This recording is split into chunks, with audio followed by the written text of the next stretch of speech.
NFL Week 3 approaches, and finally we are starting to get some tangible data to help make our start-sit decisions for our fancy football rosters. Ed, I'm going to start us off with my starts of the week, see if any tickle your fancy.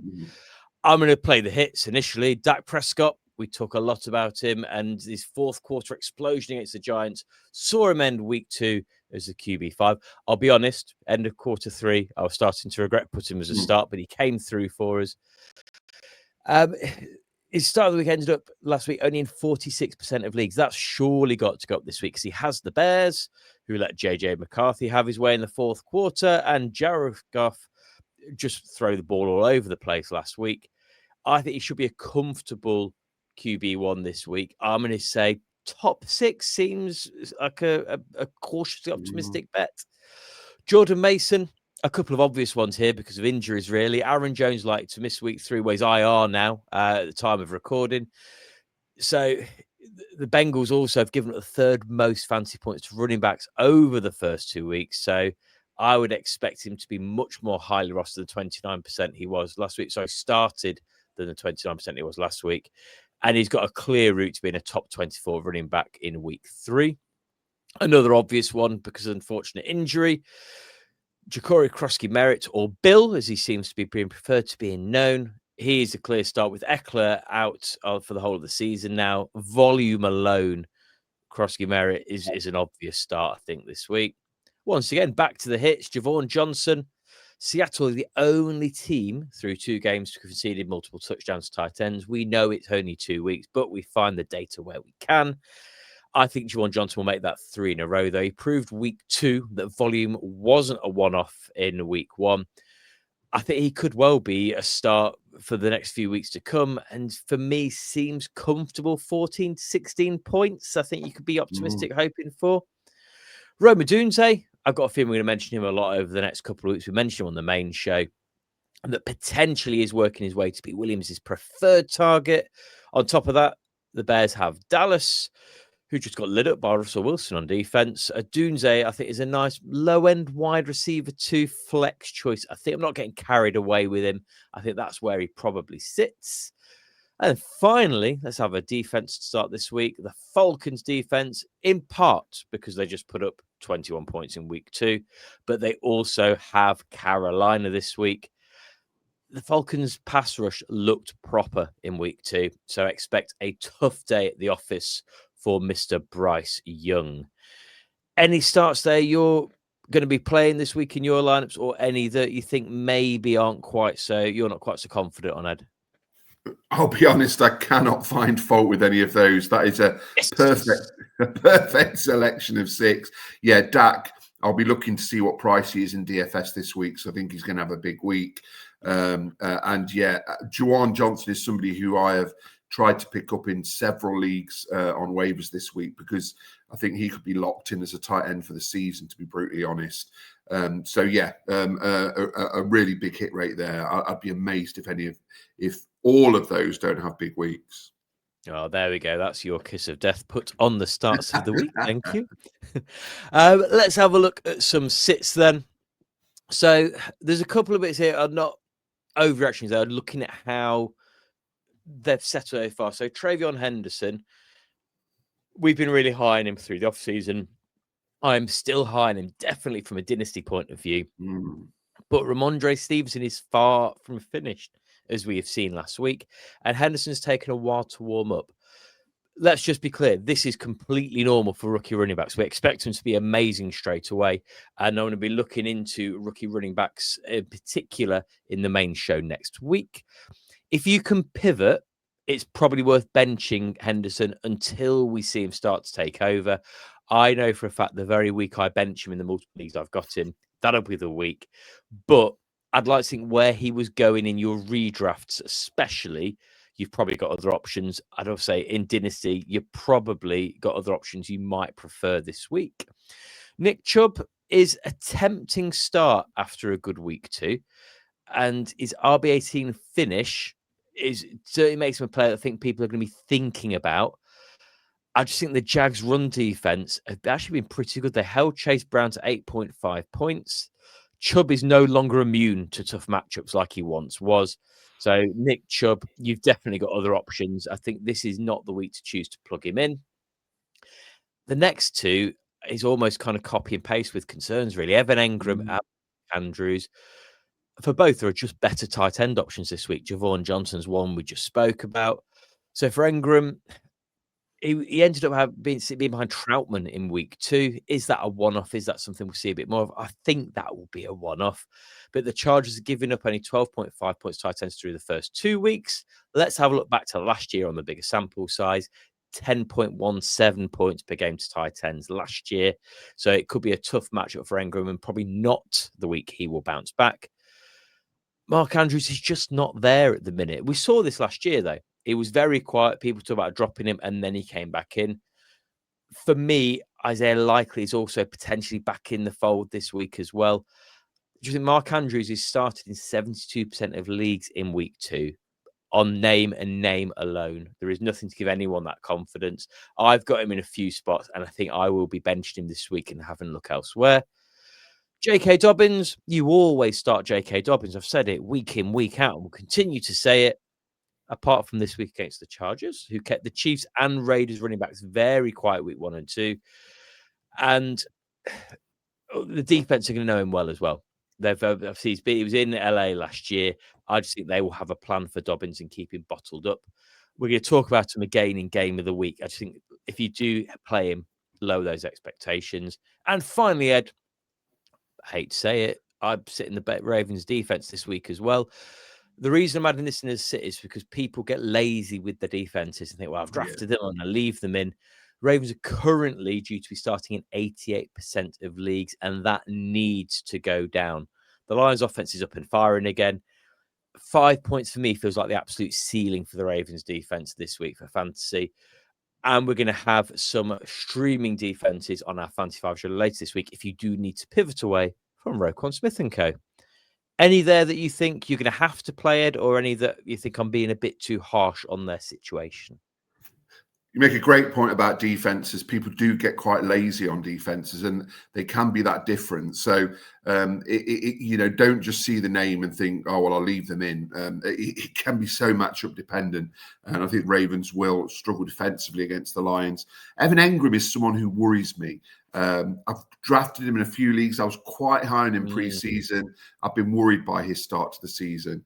I agree. I wouldn't be risking him at the moment.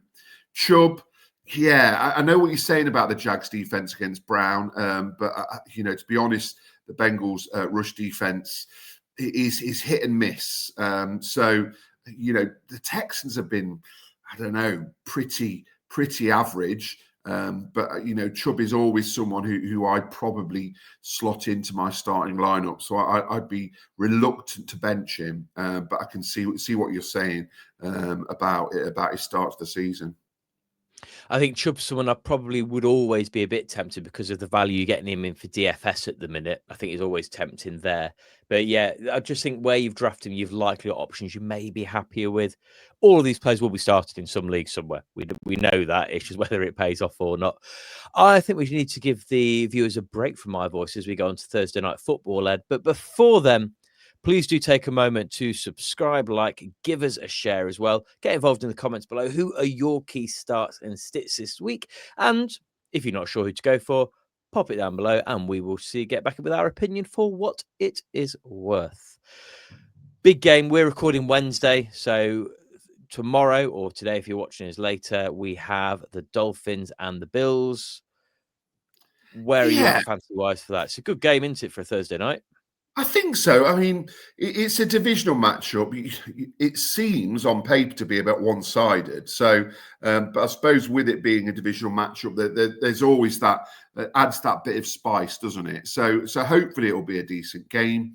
Let's start off with our obvious starts when it comes to a fantasy point of view. Dolphins, you start in Achane, RB5 after week 2, and you're probably starting Tyreek Hill. Bit more like the Hill of old last week against the Patriots. He had 6 catches for 109 yards. I probably expect more of the same against the Bills, who have been giving up yards to receivers. When it comes to the Bills, obviously you're starting Josh Allen.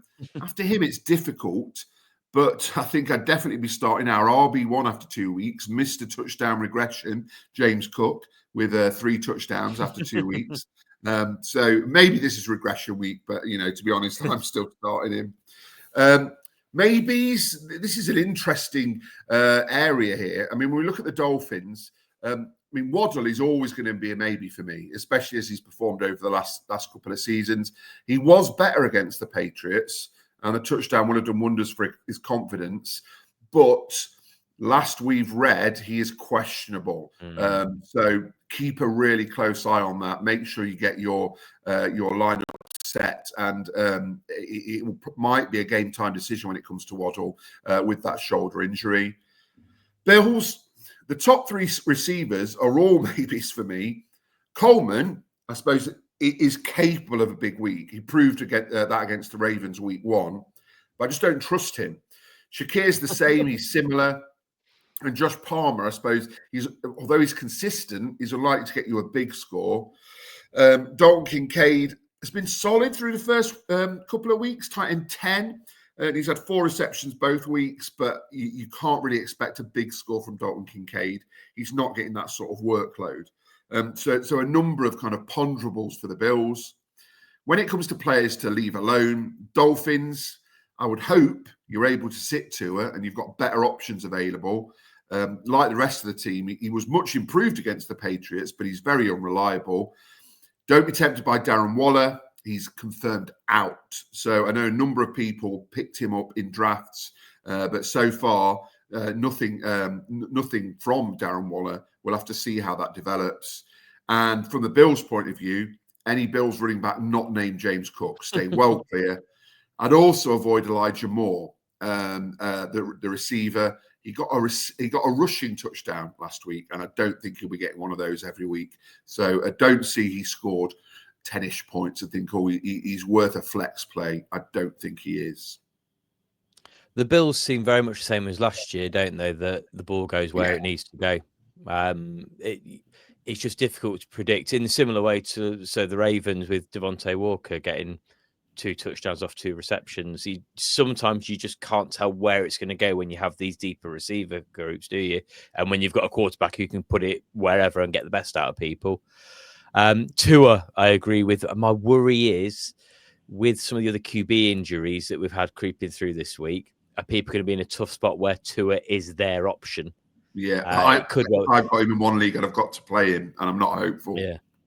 No, but we shall see. Hopefully, we see some excitement from Mr. Tua Tagovailoa. Game of the weekend, I have chosen this. Well, the game of the week is Ravens Lions, but we're going to cover that for our Monday Night Football when we get to our review show. I'm focusing on a game that is. I've gone for game of the week, not necessarily because I think it is going to be an absolute barnstormer of fantasy points, but it's just interesting. I think from a fantasy very point intriguing. Of view. So it intrigues me because of how much is unknown for fantasy football in this matchup. Bo Nix has been QB7 and QB 27. And it's just irregular fantasy scores all last year as well. Justin Herbert, QB5, QB18. Still over 18 points, though, because it was a high-scoring QB week last week. We saw a season of 2 very different halves last year. What are we going to get this year? Dobbins looked comfortable to be the lead back at the moment, but the RJ Harvey truth has said that he'd be very little threat. Will that change? Harrison Hampton had an even workload in week 2. Is now that Harris is further on from that eye injury, is that going to be what we're going to see? Is Harris going to leapfrog Hampton? Because we've not seen kind of big things from him yet. So that's going to be interesting. Is Sutton or Franklin the number 1 target for Knicks? Will Mims see more targets as we expected in the preseason? Is it Lad McConkey's turn to be LA's number 1 receiver this week? Johnson and Allen have taken a turn each. Will either team ever have a reliable fantasy tight end this season as well?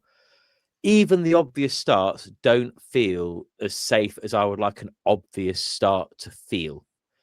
So that's why I find this such an interesting game, because we might learn a lot. We might learn nothing and get into week 4 even more confused about these teams. The obvious starts then, Justin Herbert. If you've got him, you're starting him. And I think you have to add Lad McConkey to that list as well. there was always a risk that Lad McConkey wasn't going to be the Lad McConkey of last year when Keenan Allen re-signed. I just think that Keenan Allen has been better than we expected, and that is going to hinder McConkey a bit. The Chargers aren't bothered. They've got 3 very capable receivers at the moment. I think also having Allen and McConkey on the field, that's why we're seeing Johnston get so much of the ball. Because oh God, we've got to mark him as well. Whereas last year, you just left Johnson crack on. He'll drop it anyway. Let's let him run around to his heart's content. Broncos, Bo Nix. That's it for me this week. He's the only obvious start I feel that the Broncos have got coming up in this matchup. The maybe starts. So, yeah, Johnson is... I can understand there'll be people making case it is a must start based on what we've seen so far. A third game is productive. I think I'll bump him up. But realistically, you've got him off waivers. Chances are you've got other options you'd prefer to start. He was starting 19% of leagues last week. I see that creeping towards 30-35 in week 3. Amari in Hampton. Yes, the split was even, but he still has the highest ceiling for me. So if I was going for Hampton or Harris, I'm still going Hampton. I expect him to grow into the role further over the next couple of weeks. Maybe consider other options if you have them. Potentially, Hampton is going to have to be in your flex spot, depending on how you drafted your running backs. Broncos, Dobbins, I've said as a sit. But once again, you may not have other options you are happy with this week. Actually, if you are having to start Dobbins, don't hope for much more than 10 points, maybe, is where I'd kind of feel this week. Sutton and Franklin are risky against the Chargers, so I would look elsewhere. But one of them, I'm confident one of them will return you 12 to 15 points. Who? We're not sure. Maybe this is the Marvin Mims week, and he's the one that does that instead. Sits this week, Najee Harris and every other Charger. Yes, we saw a bigger role of Harris in week 2, but it's only an RB38 performance, so I'm not starting him. He was starting in 5% of leagues last week. That kind of seems a bit too high for me, considering we've got no notable running back injuries at the minute, but name brand maybe gets him over the line. Broncos, I'm sitting Mims because he's just not shown me enough to start him yet. He started in 5% leagues last week. That seems about right for me. And as I said, I'm benching Engram in a few leagues this week and wouldn't be confident in starting Troutman despite him being ahead of Engram. I'm just genuinely really looking forward to this game, to just see some players. I'm interested to see what happens. I'm not excited to be picking any of these players for DFS or in my fantasy lineups, though. Yeah, I mean, several things you picked out there. Engram, I've done exactly the same. I've benched him in a couple of leagues. I'm just not confident in anything that he's producing at the moment. We spoke about Troy Franklin changing the guard potentially with him and Cortland Sutton. If I was to choose one of them, it would definitely be Troy Franklin at the moment. He seems to be getting the targets and the receptions. And Lad McConkey has been a surprise to me. I thought he was. I know the quality of Keenan Allen, but I really thought Lad McConkey was absolutely nailed on wide receiver 1 for Chargers. And I think a lot of people have drafted him like that. So I think there's going to be a number of people who've drafted McConkey who are disappointed with the start that he's made. He could, of course, come good. So we'll just have to wait and see. But like you say, it's going to be interesting to see if he does rise to the top against the Broncos. Right, Ed, it's time for us to get competitive with our favourite feature of every single week. Fantasy Fox, Hester versus Ed. This week, Ed, I have prepared for you a game of higher or lower. But should we very briefly look back on last week with a graphic that we realised before we started recording I've made quite confusing? It was. I mean, the tall and short of it is that you won, so you are 1-0 up. That's the important thing. But basically, yeah, I said, would the disappointing week 1 elite receivers be top 15 in week 2? You said Jamar would be, and so hence the tick, and he was wide receiver 3. You said AJ Brown would be, but he wasn't. He was. Sorry, huh? I said he would not be. He would not be. I told you it was confusing. And he was. He wasn't. He was wide receiver 67. So that got you the win because you got 2. But then the third one, which didn't make a difference, you thought Nico Collins would be, and he wasn't a million miles away. He had a better week, but he was wide receiver 30. So That's 1-0 to you, with, of course, week one being, yes, with, of course, week one being that ongoing one, which we'll review later in the season. So how do I draw level? Well, you won't, Ed. I'm going to start to break away from this point onwards. But you can try by a little game. To be fair, that's what happens pretty much every year. Well, first year it was close, but the last 2 years it's just got worse and worse for whoever's losing. Yeah. Well, what I've got is higher or lower. So I've got 5 players or combinations of players, and I'm going to ask you whether the player on the bottom row will score higher or lower points than the player on the top row. So starting off, we have Malik Neighbours and Antonio St. Brown. Antonio St. Brown. That was an answer, man.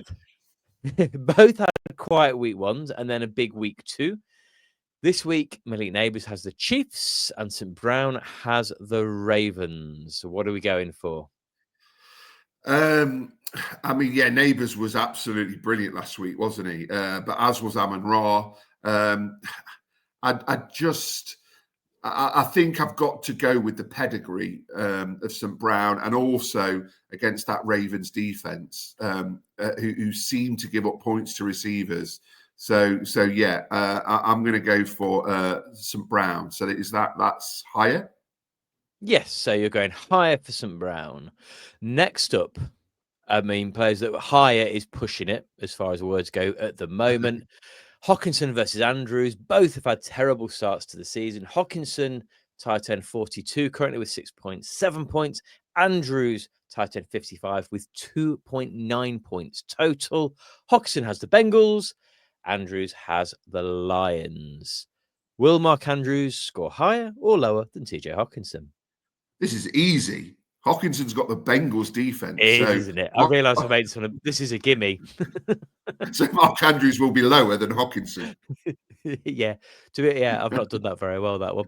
Next up, a battle of the rookie tight ends who we are hoping to fire on all cylinders any week now. Hampton versus Henderson. They're not quite found their feet yet. I'm not panicked in the slightest. I think people are getting far too carried away with throwing words like bust around against rookie running backs. We said we were hoping to see by mid-season. That's when you're drafting them for mid-season and beyond, really.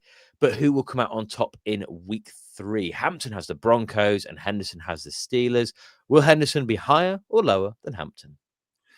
I think this one's pretty easy for me. I think we've spoken about Ramondre Stevenson and Henderson not really getting the workload. So, I mean, I think they'll both score fairly low again, but I do think Stevenson will be lower than, not Stevenson. Henderson will be lower than Hampton. You've chosen everything I'd have chosen so far. This is going terribly for me. Next up, 2 more running backs. So CMC, he's done. He's completely washed. And Bijan is guaranteed the RB1 this year. But they're currently only separated by 1.7 points over the first 2 games. CMC has been the RB3 and RB5, despite a little poorly calf. And Bijan has been the RB2 and RB7. Neither have a rushing touchdown yet. Will Bijan be higher or lower than CMC? It's difficult. I can't believe that, 4 games, 2 weeks, no rushing touchdown between them. That's pretty interesting. I think Bijan is the new monster, isn't he? So Bijan, I think, is capable of an absolute monster week. Whereas I don't know if CMC's still got that in him. So, yeah, I'm going to say higher. Bijan is higher. And then finally, the potential tiebreaker. So we've got Thursday night football versus Monday night football. We have Lamar Jackson and Derrick Henry versus Josh Allen and James Cook. QB1 and RB14. Henry had a very quiet week 2 versus QB3 and RB1. Allen was only QB25 in week 2, but had a monstrous week 1. 85.2 points for Lamar and Derrick combined, 97.3 points for Josh Allen and James Cook combined. Ravens have the Lions, Bills have the Dolphins. Will James Cook and Josh Allen score higher or lower than Lamar Jackson, baby, and a whole lot of beef? Derrick Henry. I think, I hope, this is where you kind of speak it into existence. I hope the Lions-Ravens is going to be an absolute points fest, showdown. Whereas I'm a bit worried Bills-Dolphins is just going to be a little bit of a damp squib where the Bills kind of get out of sight quite early and lock up shop sort of thing. So I think it'll be lower. I think Derrick Henry is not going to be happy with his 2 points last week. So I think Henry and Lamar will outscore them. So lower. If you are watching at this point, then please do pop your predictions down below and you give us a subscribe as well. And then head over to X or BlueSky. I'll edit this graphic, stick it on there, put your predictions for who is higher and lower for each of them as well. And we shall come back next week to see if I have been triumphant or if Ed has pulled it back to equals pequals. Ed, our final feature for the week 3 preview is Sunday Night Bet Club. And we've been rolling out some of the sound drops from our old Sunday Night Bet Club at a show that we did at the old place. And this one is one of our absolute I mean, we say every week they're our favourites, but this is, I think, your favourite. So let's tune up the band. Welcome to the Minions 4. It's time for Ed's Big Bet. That is right. Ed's Big Bet is back. So this is where I pick a bet that will not come in because it is ridiculous and you don't put any money on it. But I suppose I think why I like the bet that we're doing tonight is it is a bet that everyone probably does. Maybe at the start of the season, halfway through the season. So I thought 2 weeks in, it's a much too early prediction for who our divisional winners are going to be. And as you can see, it definitely is an Ed's Big Bet coming in at 316. So if you put 10, I love how you put £10. If you put £10 on, you get $3,000 back. So if you put $10 on, you get $3,000 back. Oh. It works the same. So let's go down. I'll start with AFC just to explain my reasoning. AFC North, obviously, it's going to be the Ravens. They're the best team by a distance, despite the Bengals starting 2-0. So it pains me again. That broke up there, Ed. Yeah, pains me to say it, but the Ravens are the most complete team, and I don't think anyone will touch them in the AFC North. You've still got to get to a Super Bowl. Lamar's not done that yet. Then if we move on to now this is an interesting one, the AFC South. Unbelievably, the Colts are favourites in the AFC South, and I ummed and ahed over the Colts and the Jags, but I thought the Colts have looked okay under Danny Dimes. So let's give it to them. The Jags have looked average, Texans underwhelming, and Titans are just the Titans. Bills, I mean, that's as surefire bet as you're going to get. I don't think anyone's going to touch them in the AFC East. AFC West, I just thought, I mean, I know they started 0-2, but the odds were too good to ignore with the Chiefs. I just think that they will probably come good. And I thought it would boost the odds a bit. Moving on to the NFC. So at the top there, the Lions, again, I think everybody has gone, the hype around the Packers is massive. And you can see through the odds of the Lions, they're second favourites in that division. But the Lions have been there, done that. They've got that absolutely elite offense as they showed last week. So, I'm still pretty confident the Lions will get that done. The Bucs, I think they're pretty much nailed on for the NFC South. Maybe the Falcons will challenge them, but I'm pretty confident in the Bucs. Eagles, again, I can't see it. The Commanders will be there or thereabouts, but really, I think the Eagles are pretty much nailed on there. And another one is the NFC. Where are we? The NFC West. 49ers and Cardinals and the Rams are all 2-0. All started off well, but I think the Rams probably have the most complete squad. So a couple of long shots, but that's Ed's Big Bet. So that is where I stand at the moment. Any that you disagree with or are right behind? I'm right behind the Ravens. Obviously. 1.2. I think I agree with you on the Chiefs. I just hope it doesn't happen. I really hope True. it doesn't happen. It'd be lovely.